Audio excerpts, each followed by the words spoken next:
Good evening, dear guests. Good evening, dear friends. We are very happy and honored to see all of you with us today at Apéro Geopolitics Independent Discussion Platform, which we created together with the Swiss University of Applied Science Institute, to raise important geopolitical questions, to discuss it, and to propose some forecasts.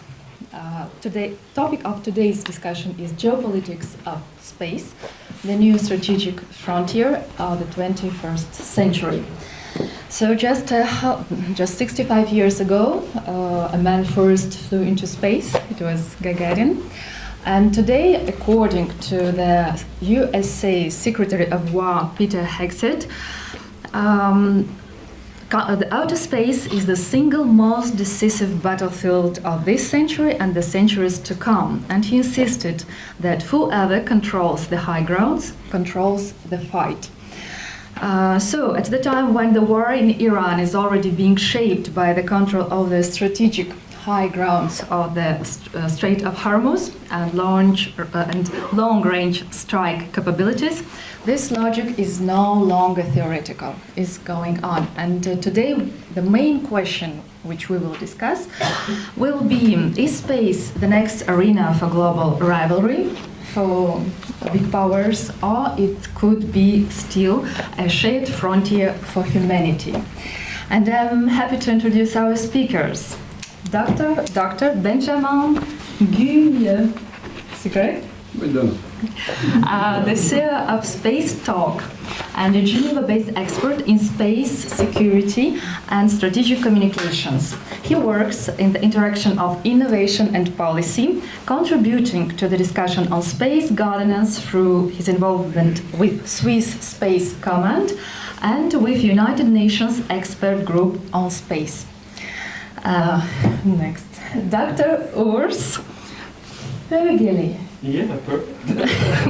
The director of the Swiss Institute for Global Affairs in Bern. Thank you for coming from Bern to us, where he leads research and dialogue on international security, geopolitics, and global governance. So, that's correct? Yeah. And Hicham Lermissi, a geopolitical expert, analysis, and lecturer at Swiss University. Hicham is a regular columnist in different international media, and recently he published in a geopolitical magazine, Heartland, a huge deep research, Sovereignty, Governance, and the Frontiers of Space Towards Geopolitics or the Invisible. So we will touch this today. And me, Katiko Johari, I'm a former journalist, author of the book Building Peace Moldova, Switzerland, and moderator. So, our conversation will be 1 hour. My questions to experts, and I kindly ask to all experts to keep answers to 5-7 minutes, please. And that will be your turn, your questions to the experts. So, I would like, yeah? More? Yeah. Okay. Are you hearing me well? Good. I would like to start not from Earth and orbit. I would like to start from the Moon, Mars, and Venus. And a few years ago, I had an opportunity to visit astrophysical, one of the biggest in Eastern Europe, astrophysical observatory, where the scientists said that it was true that the Americans really put their foot on the moon. So they really tracked this lunar mission. And during this Cold War race, it was true that Soviet Union, they managed that the first man in the space was Yuri Gagarin, and the USA, they explored the moon. Today it looks like we're on the new stage of the Cold War in the space, and my first question will be to Hicham about the moon program of the Americans, Chinese, Russians, Indians. So what's going on? Can we expect that there will be some military bases, or there will be some exploration of the resources? Can we imagine that it will be this high ground, and which can provide leverage and control of the Earth? So let's start from the moon and the main geopolitical actors in space. Bonsoir à tous, bienvenue à la Suisse UMEF, donc université privée de Genève, qui propose notamment des formations dans le domaine de relations internationales, management, marketing, bon, j'en oublie certainement d'autres, et qui est le lieu de conférences régulières sur des thématiques géopolitiques de grand intérêt. La fois précédente, nous avions discuté de façon presque un petit peu, comment dirais-je, avancée ou presque ayant deviné ce qui allait se dérouler actuellement en Iran, posant la question de la crise au Moyen-Orient, les guerres autour des énergies, prémonitoires si j'ose dire.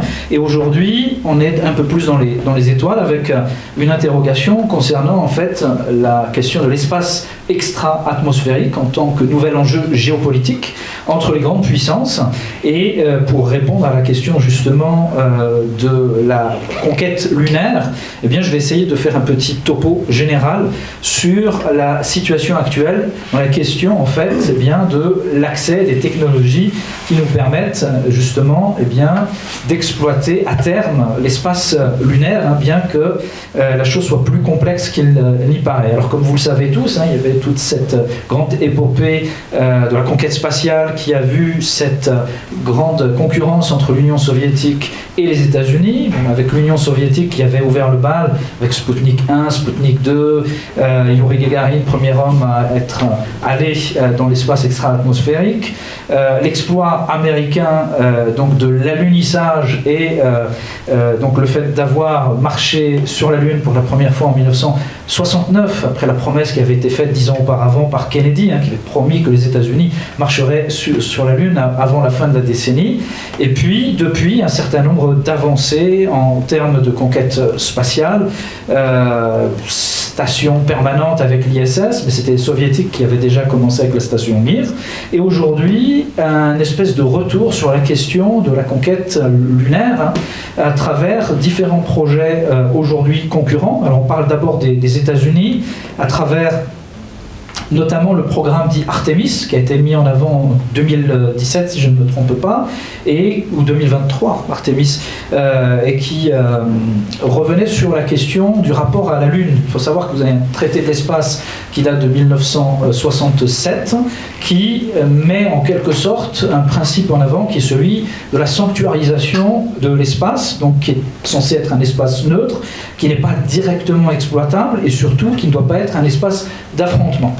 On a un traité sur la Lune qui avait été proposé mais qui n'a pas été avalisé par tous les acteurs, qui date de 1973 si je ne me trompe pas, avec toujours cette mise en avant d'un principe qui est celui de l'espace présenté comme une sorte de bien commun.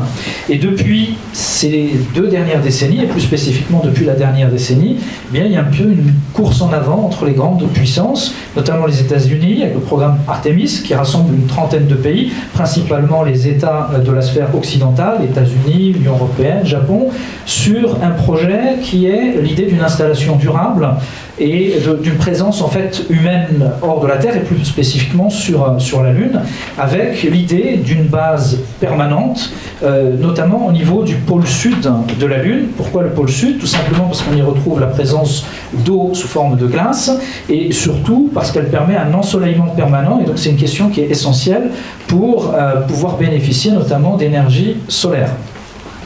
En parallèle, on a un projet concurrent qui est porté notamment par les Chinois et les Russes.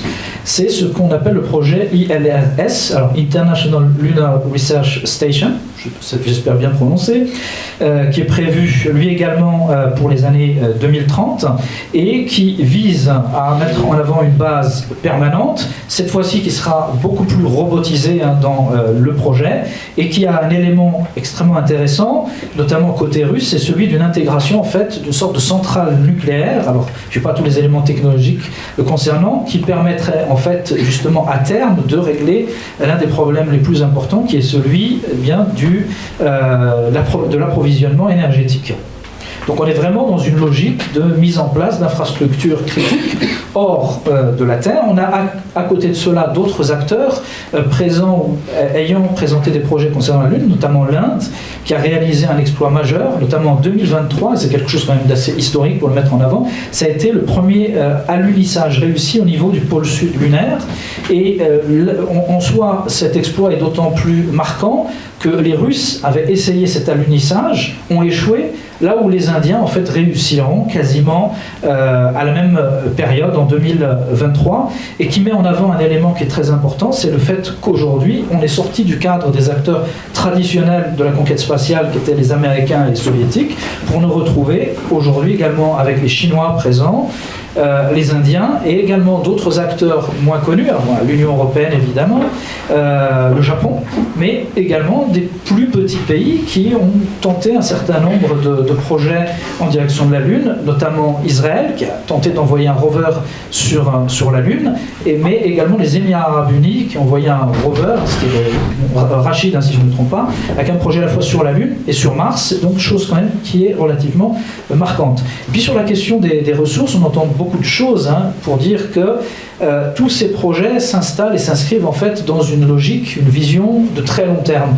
Très long terme, pourquoi ? Parce que la réalité physique fait que l'exploitation de ressources sur la Lune, on parle souvent de terres rares, en fait rend quasiment impossible une exploitation qui soit non, comment dirais-je, suffisamment intéressante du point de vue des coûts, mais c'est plutôt la préparation d'une éventuelle exploitation de ce qu'on appelle l'hélium 3, qui serait un élément absolument fondamental et crucial, notamment par rapport aux technologies nucléaires liées à la technologie dite de la fusion. Donc on anticipe en quelque sorte, et derrière en fait cette course à la Lune, on a cette préparation en fait infrastructurelle sur le long terme qui peut sembler pour beaucoup représenter un pari risqué, coûteux, mais en tout cas qui s'inscrit dans une logique qui est très fortement liée à cette question de l'accès à certaines ressources rares.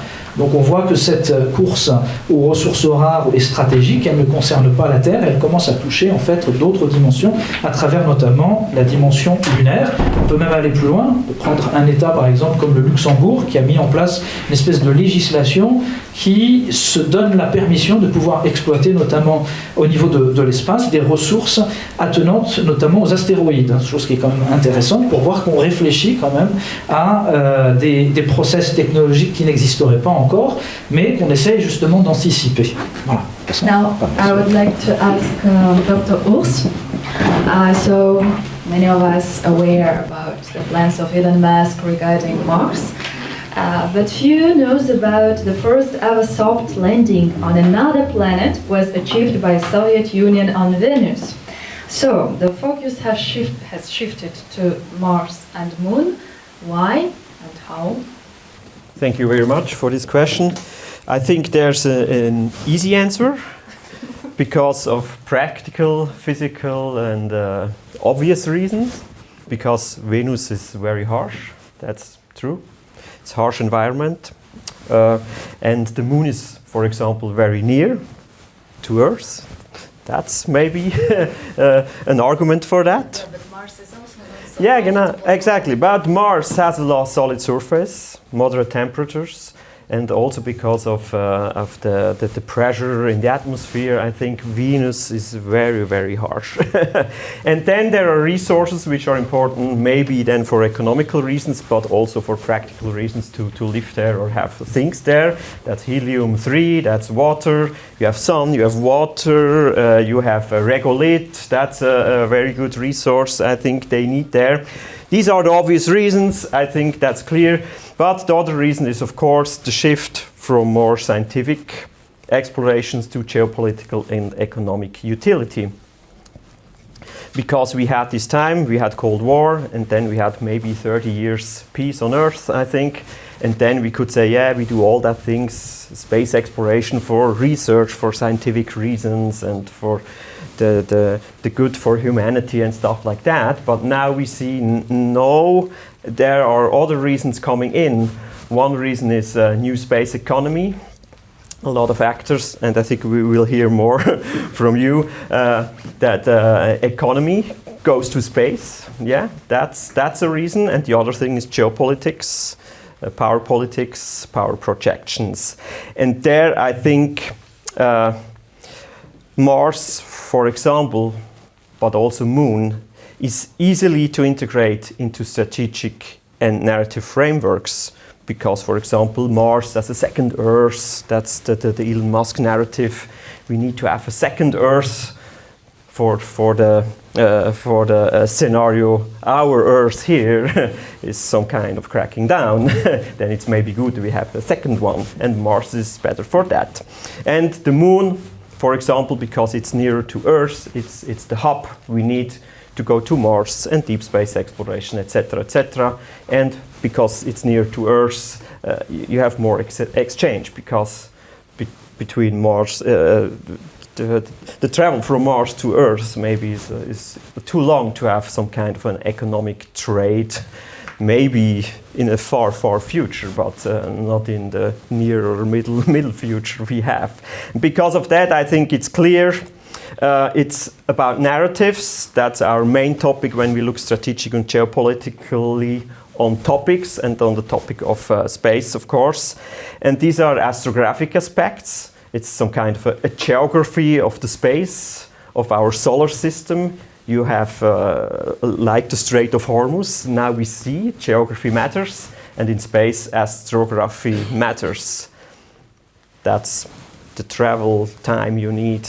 You have spaces or unique lots you need, or you have some kind of the orbits around the Earth for the satellites. These some kind of geographically, astrographically located spaces, and I think these are very interesting spots. And because of that, I think Mars and Moon are at the moment obvious to have a spot on it. And because of that, also Elon Musk, I think a month or two ago, some kind of strategically aligned with the US agenda of going first to Moon, because last year's and the vision of Elon Musk is go first to the Mars, let the Moon be aside. And now I think he realized that maybe it's more opportune to align with the NASA narrative, the NASA vision to go to Moon first and then have some kind of hub to go to Mars.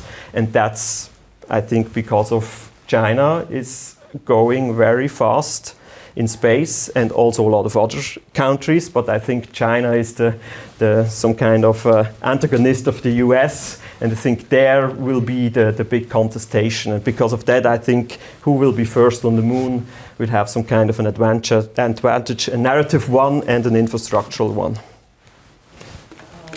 May you develop more about the geopolitical dimension? What do you mean about narratives, and how real is that Mars will be second Earth?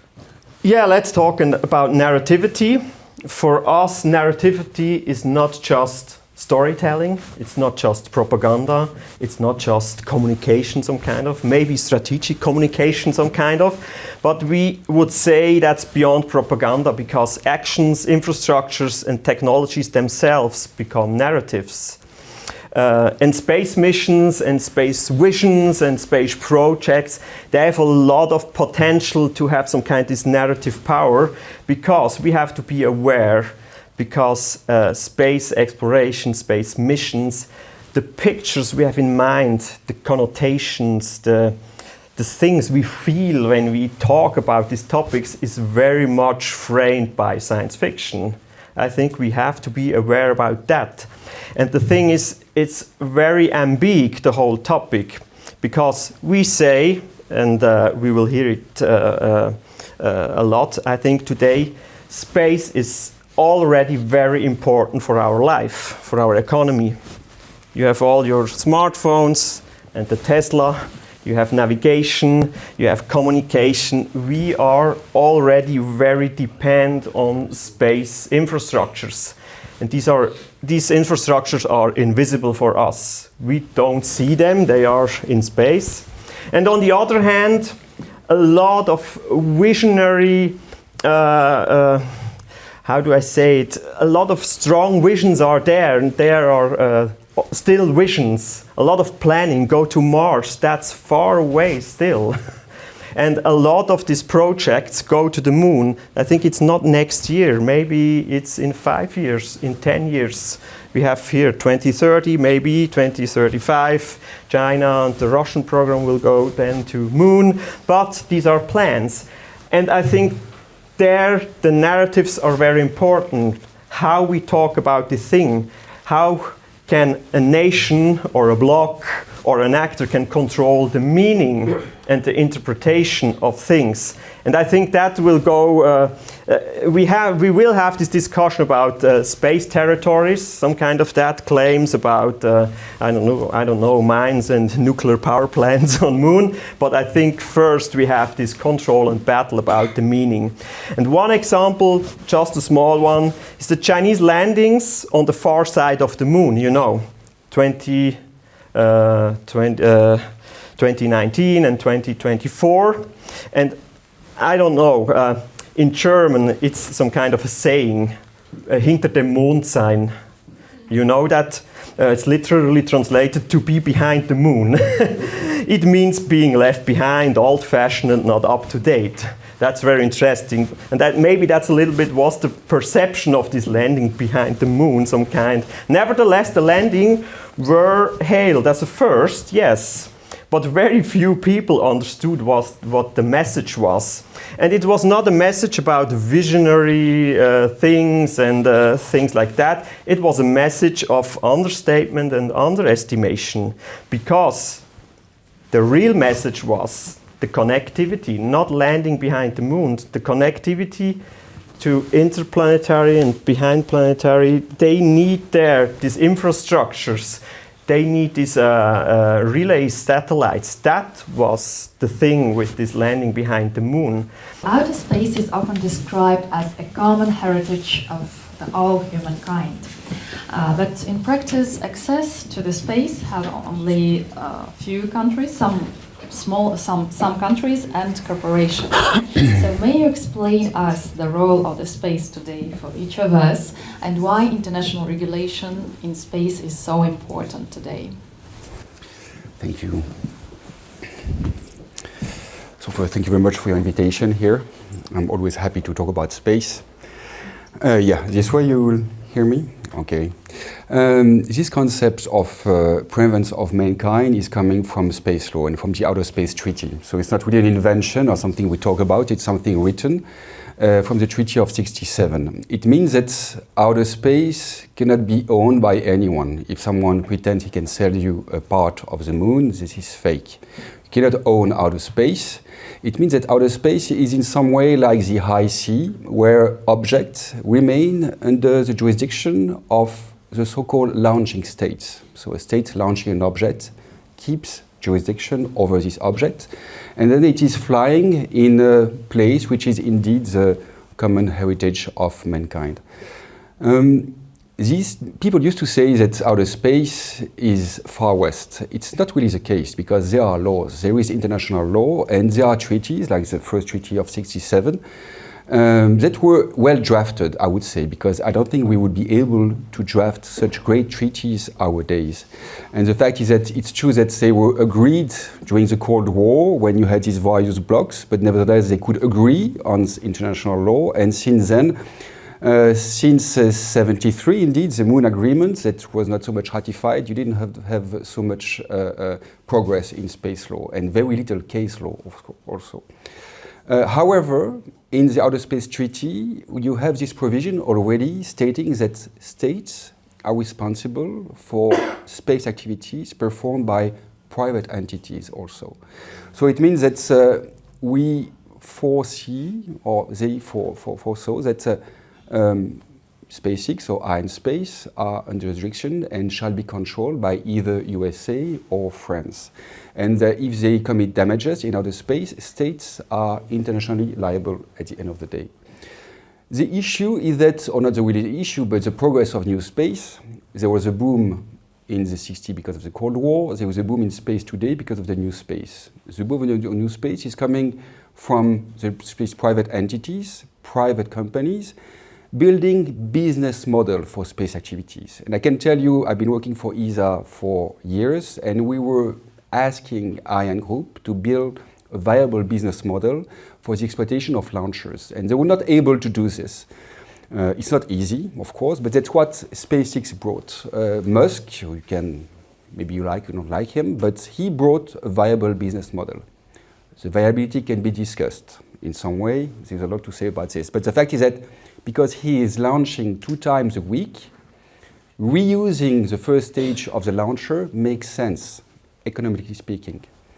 It means that the launch price came down. It means that it's cheaper to put an object in space. It's cheaper for states, but also for private actors. It is then opening a full market in space.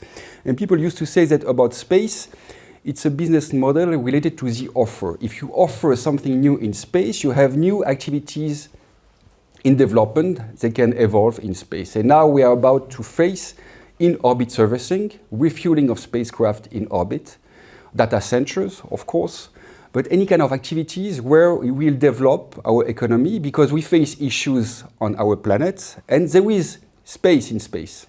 There are resources also. Helium-3, like in the moon, but we need also a base to go deeper in space, and the moon will serve this.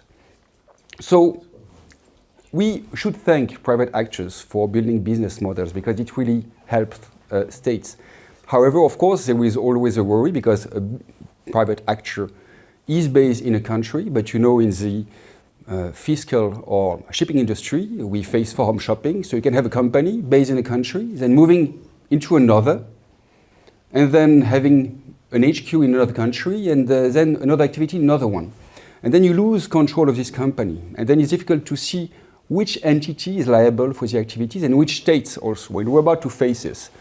And of course, and it was said by Bezos, the manager or director of Amazon Kuiper, the new constellation, they look also for new territories because then they can create a state, can create a new jurisdiction. And we faced this already on the Earth before because there was some platform in the high sea where a billionaire already tried to build a state and to domicile themselves. It didn't work because the states depend on many different things. It's not only a territory, it's also a defense, etc., etc. But this is a projection of people, of some billionaire, is really to project the development of humankind for private purposes or public purposes, more in China, in space.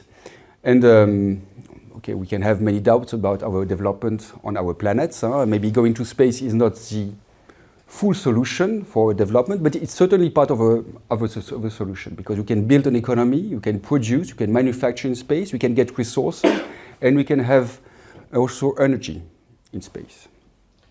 Can you also develop, Dr. Urs already said about GPS, but how, and you're saying about economy in space, can you talk more about how much we depend on the space, this invisible space?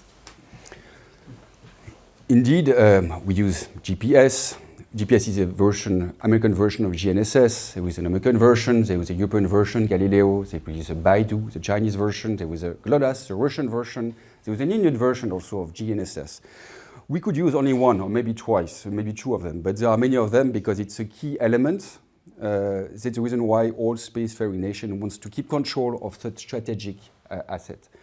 Same for the geostationary orbit, which is a very far orbit at 36,000 kilometers from Earth, where you have a lot of telecommunication satellites for private activities and public activities.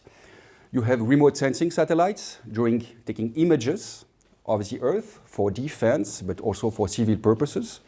In this way, European Union built the Copernicus program, taking a lot of pictures, images of the Earth, the wind, the sea, to build a twin of the moon and to be able to monitor the evolution of the climate and of global warming. And of course, you have the low Earth constellations, Starlink, but also Amazon Kuiper.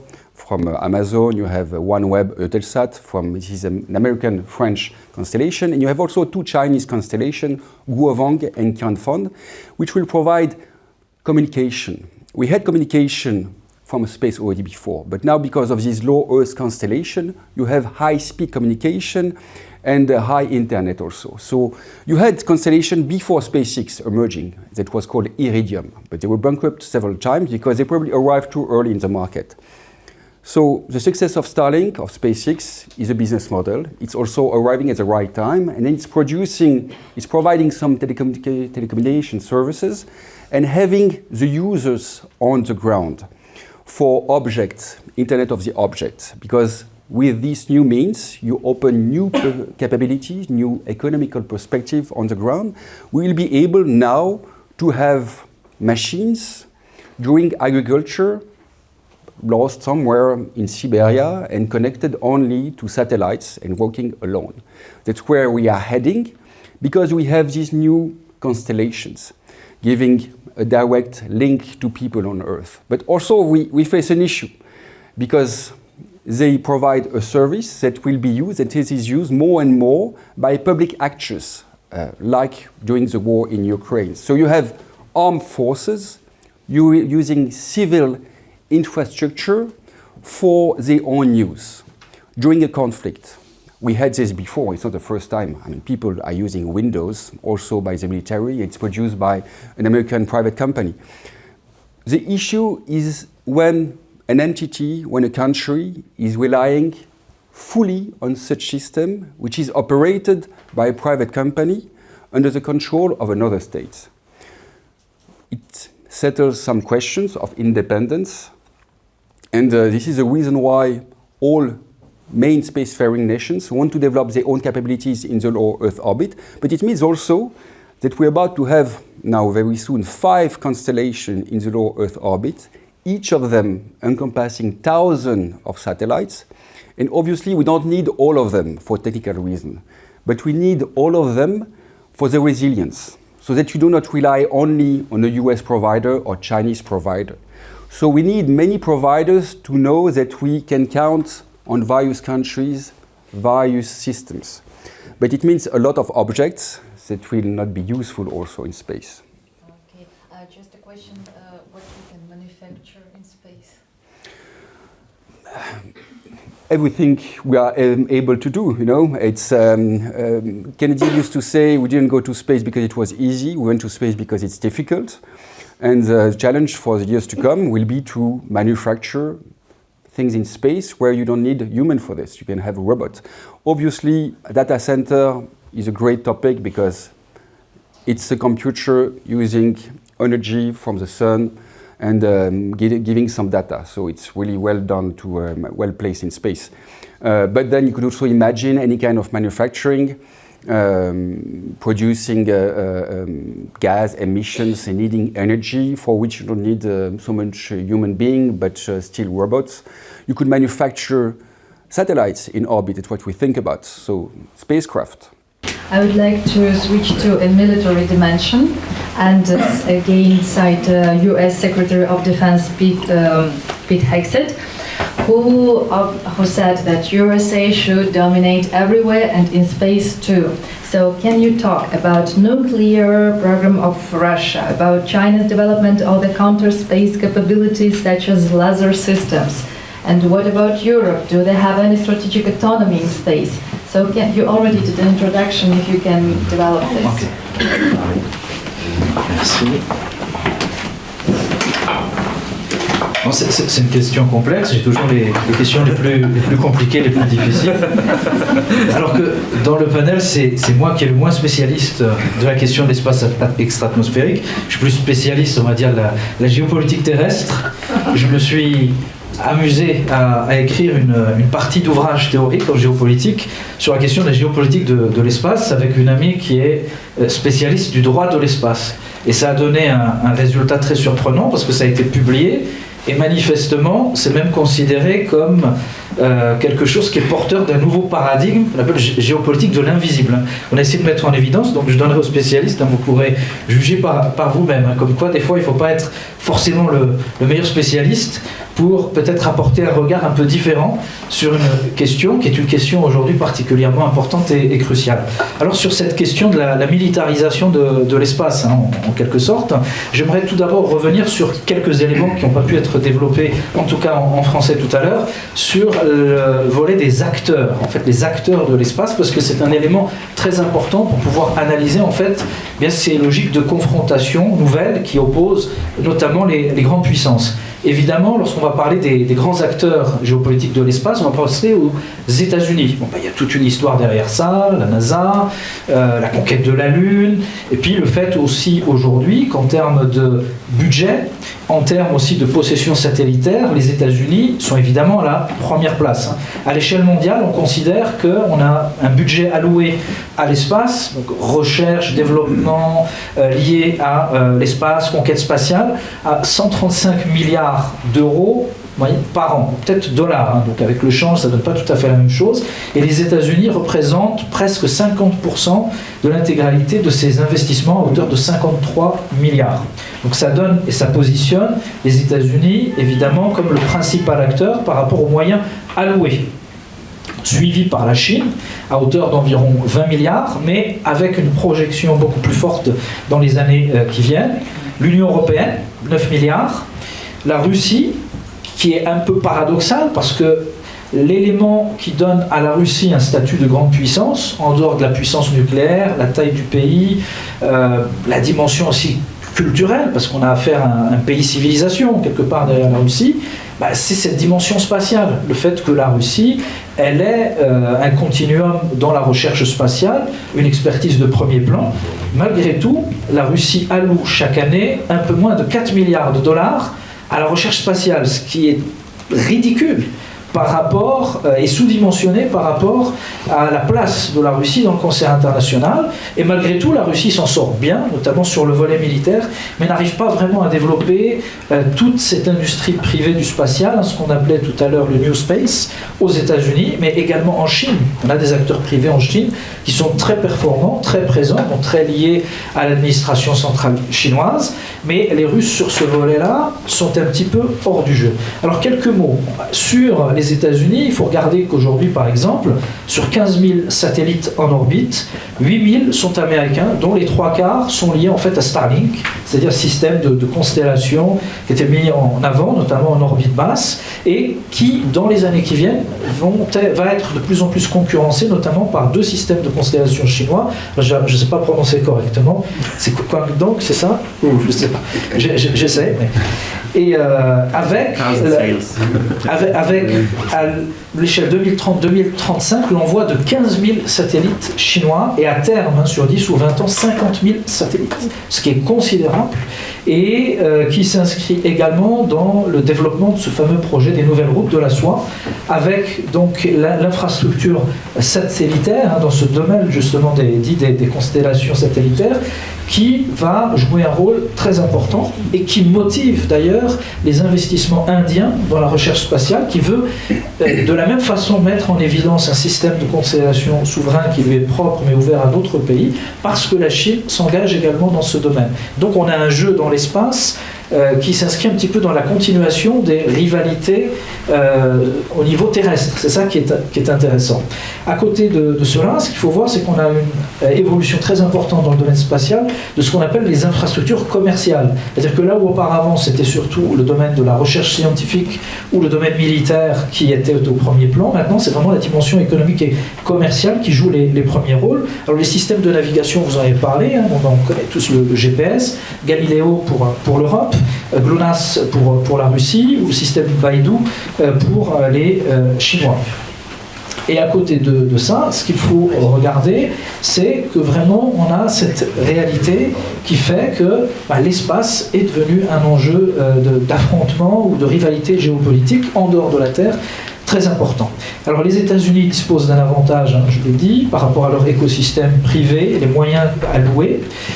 Sur la Lune, le programme dit autour des accords Artemis, qui vise une base continue à partir de 2030, mais également la Chine, qu'on peut présenter comme le réel challenger des États-Unis, en ce sens où la Chine répond en fait à toutes les particularités que l'on retrouve chez les Américains, c'est-à-dire système de constellation, satellites militaires, capacité à envoyer des vols habités.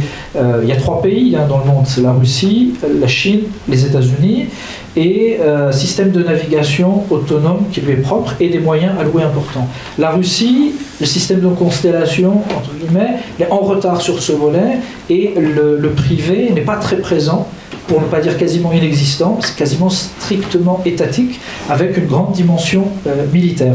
Les Russes avaient beaucoup joué sur l'idée d'une collaboration avec les systèmes de l'Union européenne, notamment l'ESA, l'Agence spatiale européenne, mais avec la guerre en Ukraine et puis tout ce système d'embargo, de sanctions qui n'ont ni queue ni tête, c'est quelque chose qui est un peu tombé à l'eau, ce qui fait que maintenant, de plus en plus, les partenariats russes se font en direction de la Chine, et on a deux grands projets dont je vous ai parlé, projet d'installation de stations lunaires permanentes avec les Chinois, et sur le long terme, sur Mars, avec une échéance qui est particulièrement importante pour la Chine, c'est l'idée d'accéder à l'exploit qui serait d'envoyer un premier homme sur Mars en 2049 pour marquer le centenaire de la création de la République populaire de Chine, comme quoi la dimension géopolitique terrestre, eh bien, elle s'exprime également au-delà de l'espace extra-atmosphérique sur bien d'autres astres, et notamment la planète Mars, alors qui symbolise en plus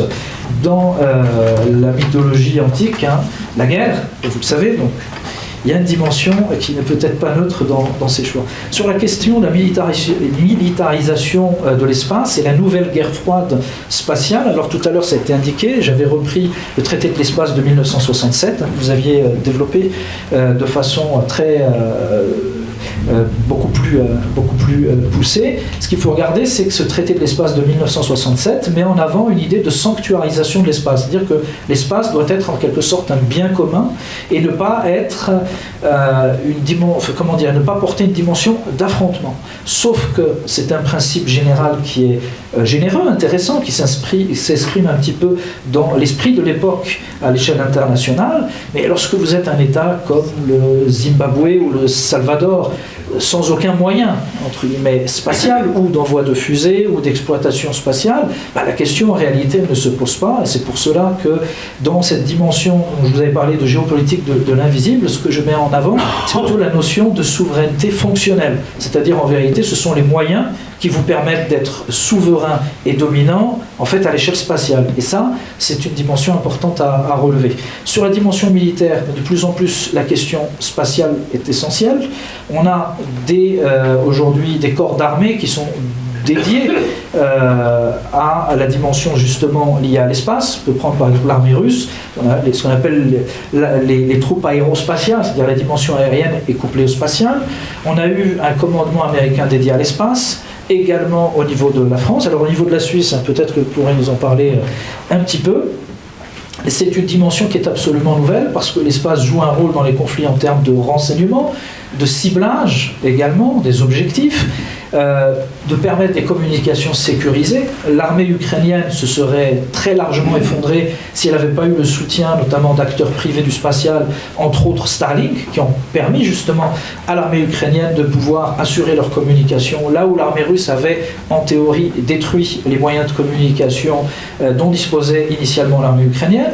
La navigation, parce que les missiles vont fonctionner de cette façon-là, et aujourd'hui on le voit bien avec les Iraniens qui profitent d'une infrastructure chinoise de très haut niveau, en plus avec quelque chose d'absolument intéressant, c'est de voir que la partie chinoise, pour ne pas être considérée comme partie prenante de la guerre qui oppose l'Iran aux États-Unis et à Israël, a mis en open source les données satellitaires. Et ça, c'est absolument édifiant. C'est-à-dire que toutes les cibles aujourd'hui qu'ont réussi à viser avec beaucoup d'efficacité l'armée iranienne, qui a mis les États-Unis en très grande difficulté, de même qu'Israël, eh bien c'est tout en open source. Et ça, c'est quelque chose d'assez notable pour relever. La coordination interarmes, niveau opérationnel pour les armées, également la dimension spatiale et satellitaire est importante. Et puis, il y a un élément, et je vais m'arrêter là-dessus, c'est ce qu'on appelle la dimension ASAT, c'est-à-dire les armes anti-satellites. C'est-à-dire qu'aujourd'hui, nous avons des puissances militaires, elles sont de l'ordre de 3 ou 4, qui ont la capacité, en fait, d'intervenir pour détruire les satellites.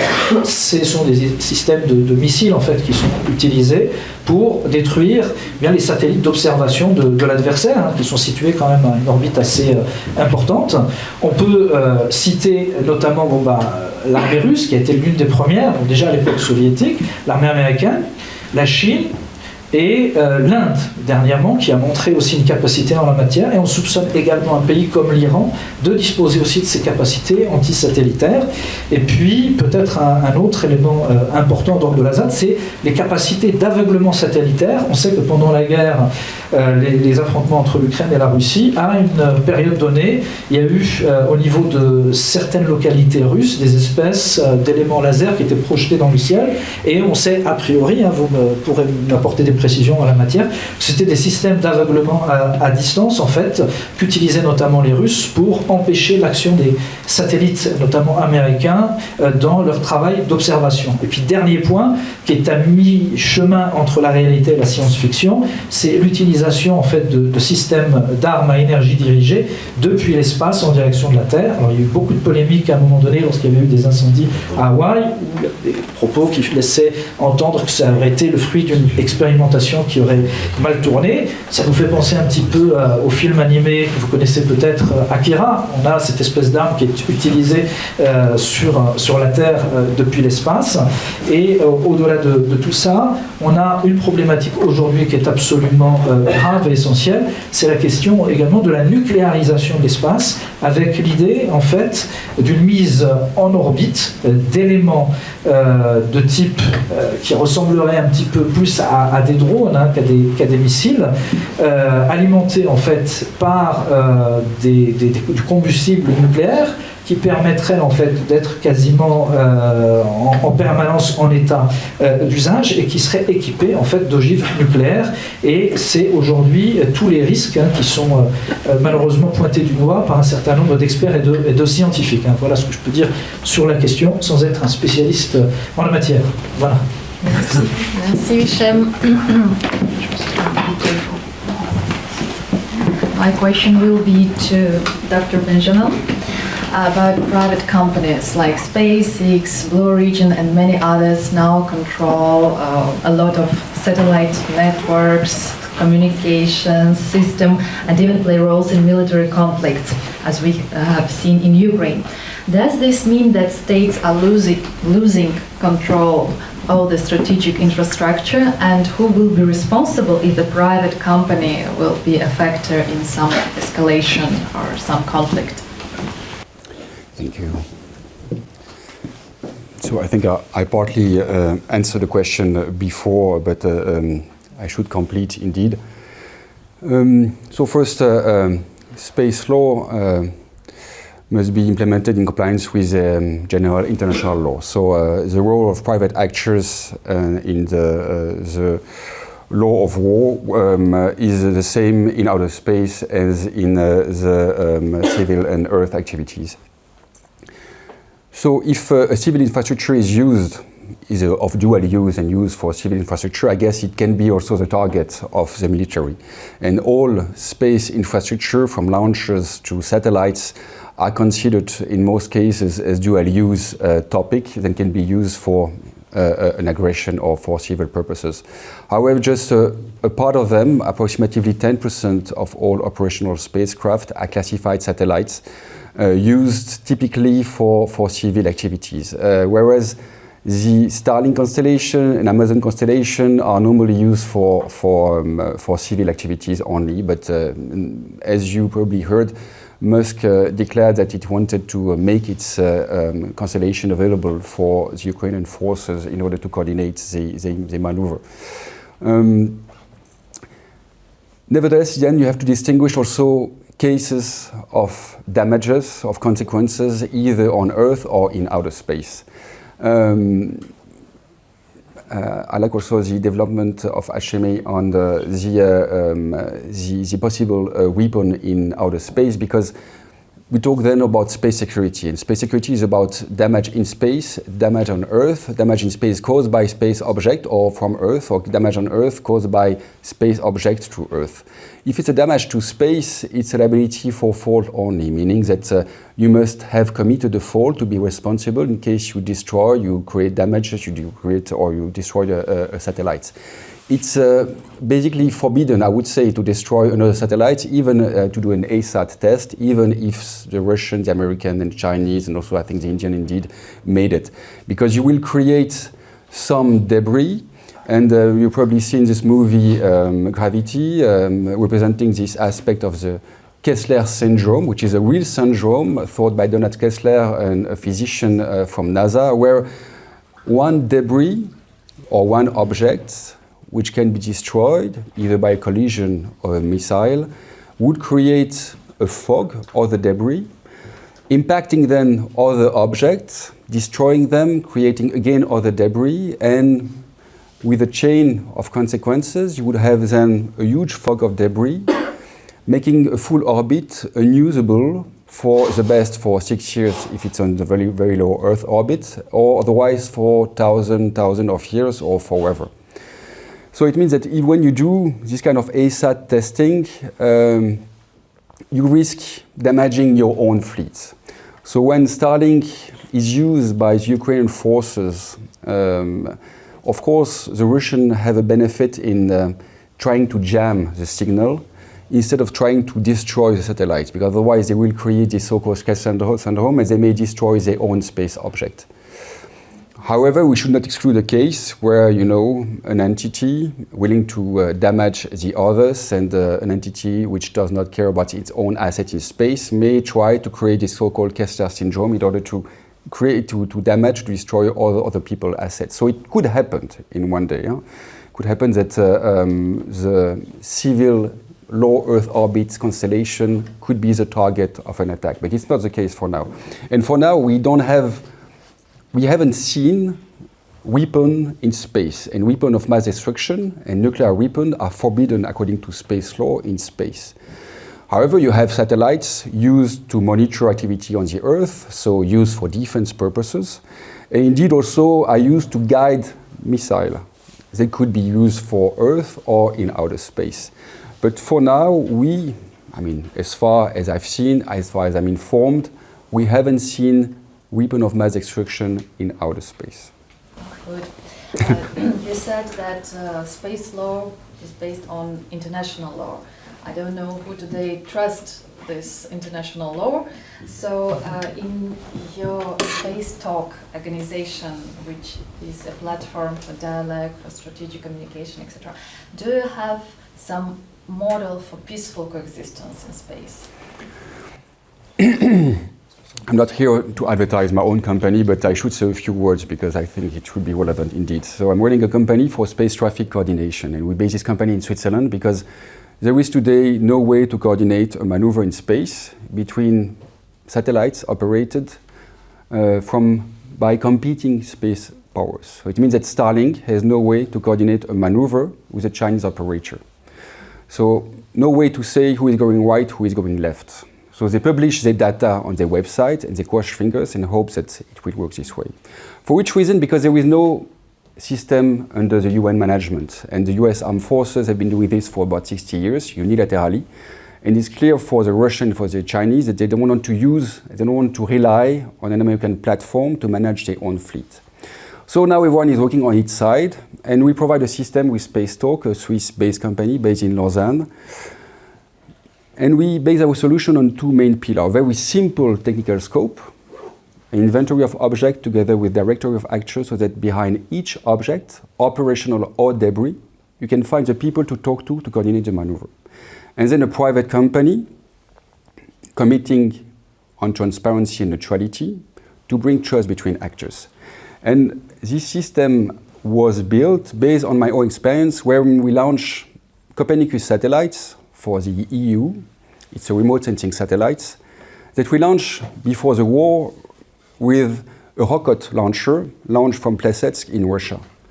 And from the moment I've seen the European engineers talking with the Russian scientists, I could see that they got along together so well. They were so happy to talk together.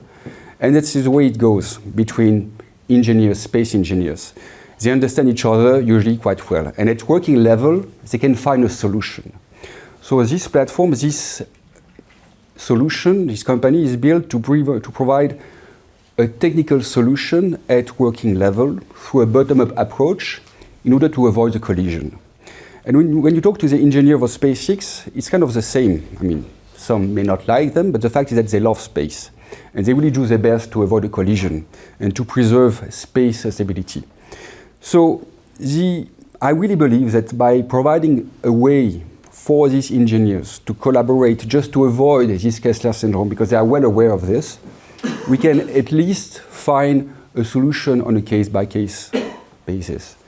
It does not solve the need to have a global agreement for a global solution at a political level, but at least by bringing the tool to these people, we consider that we can find a solution for the immediate threats to space accessibility.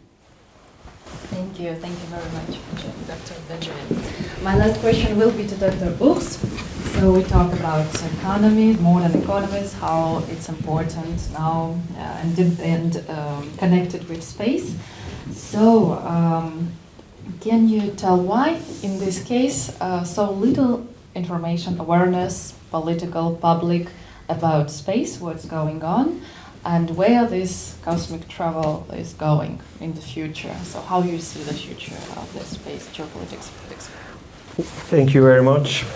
I know my answer stands behind you and the upper Geopolitik. That means I will finish this discussion from my side with a 1+3 thesis. It's maybe a little bit pessimistic. For Western European countries, maybe more pessimistic. The first thesis is this one. I think we will see some kind of a multipolarization in space too. I think how we will, like here on the Earth's geopolitics, a lot of countries will become spacefaring nations, I think. But I think we will have two centers of gravity, the US and the Chinese one, where this multipolarization, some kind of surrounding a little bit fluid, not blocks, but pragmatic. How I would say how this BRICS and Shanghai Cooperation Organization ecosystems, diplomatic ecosystem, I think this type of gravitation will be also in space. And within that, I would say three theses, which are maybe on which side you stand, it's a little bit pessimistic. One is, I think the problem in the Western world, I would say here in Switzerland too, in Europe, is we don't want to see infrastructure, and we give no value to infrastructure, and we have no narratives for that. Last year I was in Beijing, and everywhere I went, space was a topic. Even in the Verbotener Palast, in the Forbidden Palace, there's a space tea bar. They make these links to culture and societal question and give value to these things, to infrastructure, to space topics and stuff like that. It was promotional, really. Of course, the Communist Party can say that's a main topic. We have now the 5-year plan, the next one, and there they say they also want to have some kind of new space ecosystem, promote that more and more. Yeah, that's an advantage, but it's an advantage because I think we don't value this thing. We don't want to see infrastructures in general, and especially the space. No one here in Switzerland cares about space. No, it's a little bit exaggerated, but in politics or stuff like that, no one cares about space. Even we have a big space history in research and science, and also now companies and a lot of clusters, innovation clusters, stuff like that. But in politics and society, it's invisible. I think that's an advantage for China or countries who more value infrastructures and have narratives for that. The second thesis is this one. I think the problem is a little bit, we will see also a contestation between two main narratives. The one narrative is a more American-based new space economy. That's Wild West, that's gold rush, that's private companies will go to space and will mine things and will have profit and stuff like that. And that's a narrative we have, and because of Elon Musk, who is some kind of the prototype of this kind of person and leadership person, and I value that, but it's some kind of a picture we have. Yeah, that's these entrepreneurs. That's the Wild West narrative. And on the other side, we have the international law. And I think China and countries from the BRICS ecosystem, I think they have some kind of a common idea how this international law should be the core of space exploration and space missions. And it's for mankind. It's for the community of commons and stuff like that. And now everybody here can say which narrative is more attractive.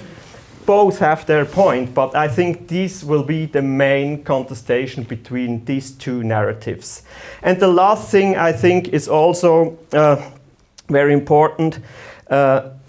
A lot of more countries will have some kind of space force, space program, space agency, stuff like that. But I think these blocks or zones of gravity which provide to the global south more opportunity to participate in space missions, in space topics, I think they will have an advantage. For example, we have two. China will have, I don't know how the status is now, they will provide the first African space port in Djibouti. That's a narrative, maybe it's real, I don't know if it's built already or not, but it's a strong narrative. On the other hand, we have Turkey in Somalia, who said also, we will provide also to the global south, to other continents, access to the space. And I think that's also an advantage these ecosystems have.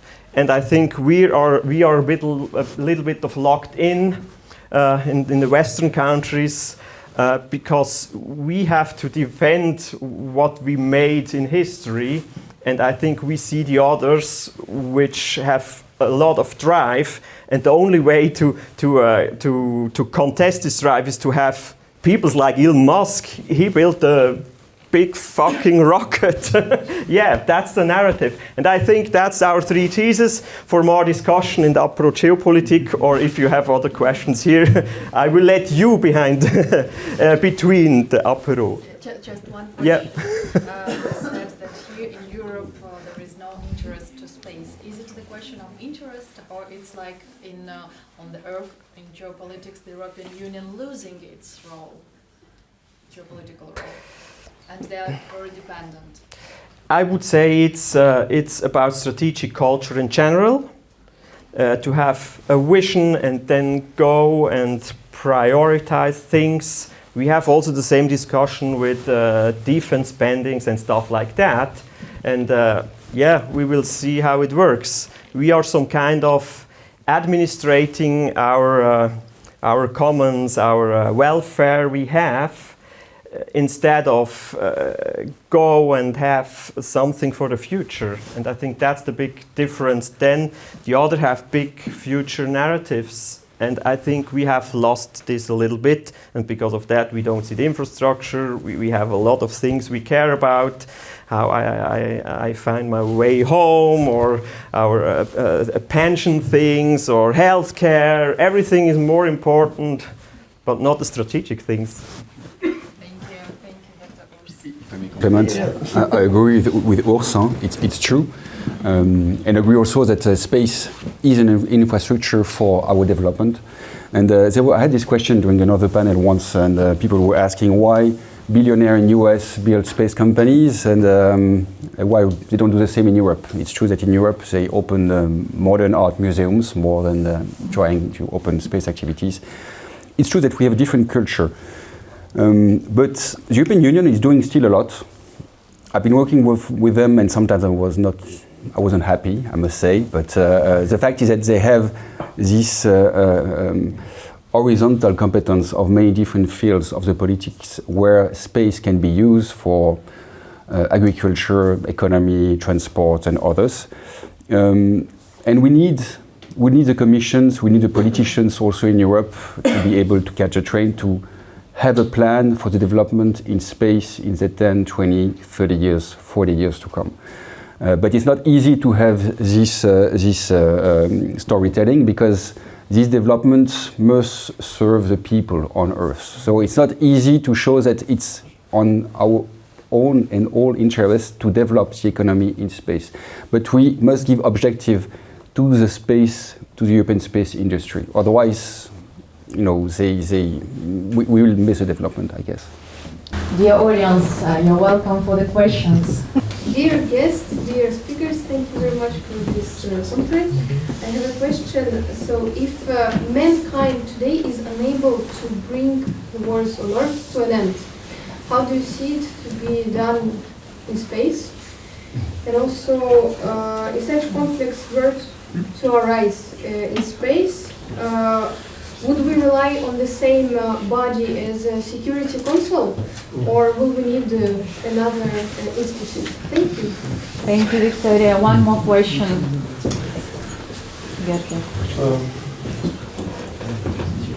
Present yourself. Oui, bonjour, je m'appelle Georgie, je suis étudiant dans cette université.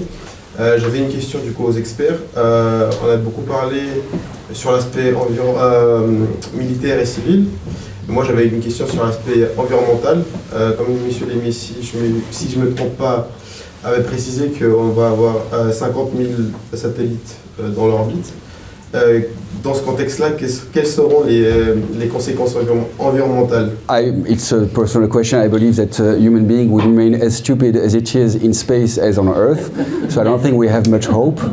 I agree, but you know, it's a question of development. I think having space helps people to develop, and we need to have perspective to be able to dream and to go to adventure. I think it's a big part of our humanity. So having the capability to project the development of human being in space may also give us some hope in some way. I'm not sure we can avoid wars, and then in case of war, as I said, space law complies with international in general, meaning that the United Nations should remain competent to deal with conflict in outer space. And last but not least, about sustainability in space, it's a crucial topic, mainly because of space debris. You have today more than 1 million debris of 1 centimeter orbiting the Earth, and 1 million could not mean a lot because space is huge, but we have to remember that they are traveling around the Earth at a very high orbit at more than 3 kilometers per second, and at a very low orbit more than 8 kilometers per second. It's much faster than a bullet. So you have all this debris orbiting, and that can create collision and damage space sensibility. So you have more objects, as Urs explained. China asks for 200,000 more space object. For SpaceX, it was 1 million objects in the years to come. So we need to find a solution to have a global traffic coordination. We need rules to avoid responsible behavior in space. For now, we don't have hard law stating responsible behavior in space. We have only soft law, meaning code of conduct, which are not mandatory. This is everything we have. Just a small answer. I think important is that's how Switzerland acts. You have to find niches which nobody other can fill. Either for the Chinese ecosystem or for the American ecosystem, it doesn't matter. You have to find something that you can provide and some kind of a pearl which nobody can act without that. I think that's the thing how small countries which don't have the power to have their own real space programs have to find their way. And the other question, I think as long as we are in the range of the moon and around the Earth, I think nothing will change. There are some ideas how a Mars colony, because it's so far away, will become some kind of a new own territory with new forms of laws and society, but that's very visionary. But I think maybe that could be an option, that they will maybe act a little bit different than we on Earth. And the last question was about environment and ecological situation. You already said shocking numbers, how many satellites are flying there. Yeah. So how all this influence to our ecological situation? I would say it starts with the infrastructures we need for these space missions. I think it's not very, very green what space missions do. They need a lot of special resources and gas and I don't know what and rare earths and stuff like that. That's not very green at all. And I think that's a dilemma we have, and I think we can't resolve it. If I may add just one thing about the low Earth orbit. Yeah. So the business model of this low Earth constellation are made counting on the fact that the satellites will go down slowly after 5-6 years of exploitation and be burned in the atmosphere. And the idea is that with this, they have to replace them, so they have to launch again. So by launching again, you know, they lower their price again because they are their own customers. Sorry, I'm not closer to the micro. Now this business model is questioned because I'm a stupid lawyer, but you know, I learned that nothing is created, everything changes in the nature. And when I was explained that when a spacecraft is burned in the atmosphere, it's just burned and nothing remains, but actually it's not really the case. There are some damage on our own atmosphere, so people are starting now at EPFL, for instance, to understand that burning satellites again and again in the atmosphere may have consequences on our life on Earth. So if they are higher, they are not supposed to be burned. They are supposed to remain in space or then to be deorbited into a graveyard orbit or then to be refueled. This is the future also. So we need to develop in-orbit servicing, refueling, to reuse space objects in order to preserve our environment in space. Thank you, dear experts. Thank you very much for this discussion on a specific topic. Thank you very much, dear audience, for your attention and your interest. Thank you, our team who created this event, Shem, Jamila, Maria Clara, Tanya, and those who couldn't be with us. Now we would like to invite you to Apéro. It's a Swiss Moldavian wine donated by winemaker Ion Girciu, and we really hope you will enjoy it. So please welcome to the Apéro networking session. Thank you very much.